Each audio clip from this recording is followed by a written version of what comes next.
Imagine you've been working for 2 years after graduating college. Do you save the money you've earned to possibly pay back education loans, or do you invest it to better yourself, maybe through further education like a master's degree? Hard question, isn't it? Well, a country goes through the same discussion almost every day. In this video we will be discussing whether or not the Philippines' domestic saving, which are the aggregate savings of the household, private and public sectors, can still cover its investment expenditures, which refers to the expenditure incurred either by an individual or a firm or the government for the creation of new capital assets like machinery, building, etc. Currently, according to the Philippine Statistics Authority, the Philippines' savings investment gap is continuously increasing for the past 6 years, extensively so in the second quarter of 2018, having a gap of over -195,588.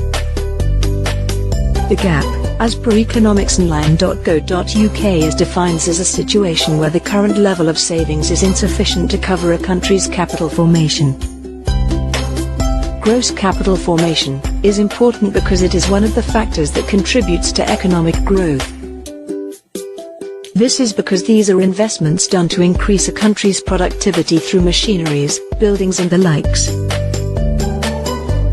That being said, these issued could be summarized by the following key problems. The country's domestic savings be able to cover the investment needs if there is more investment expenditure. Are government borrowings a good source to fund a country's investment needs?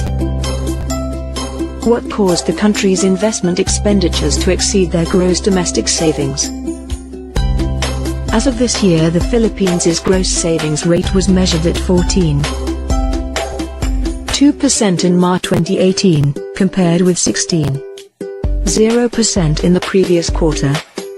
Amidst this decrease, an article released by the OECD.org stated that because the Philippines faces its medium-term development plan, which is improving its infrastructure, access to education and development resources, and ensuring jobs for all, the government has committed to increase spending on infrastructure from 5.32% of GDP this year to more than 7% of GDP by 2022, as stated by National Economic Development Authority or NEDA.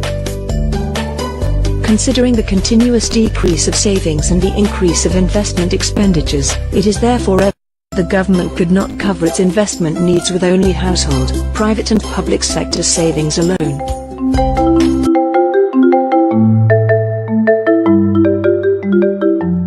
First is to increase foreign capital inflow through government borrowing. In this situation, the financial capital to be used in the investment expenditures will be coming from abroad on credit terms. Some pros of implementing this strategy are increased productive capacity, increasing supply, then ultimately economic growth. Secondly, is increased in demand powered by increase in employment and income.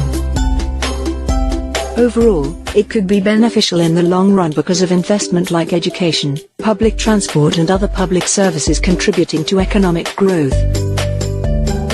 Unfortunately, despite the said advantages, borrowing foreign money still has its disadvantages. One of which is inflation caused by reduced interest rates and ultimately increased consumer spending. Second is increased inflation caused by increased in aggregate demand.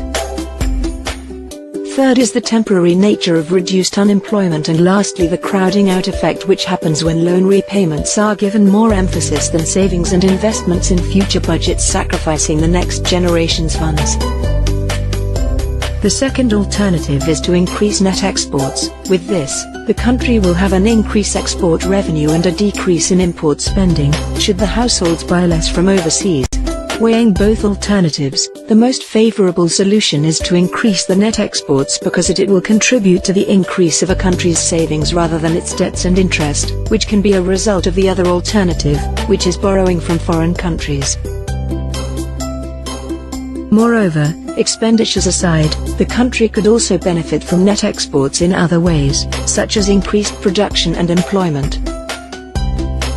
How do we increase net exports?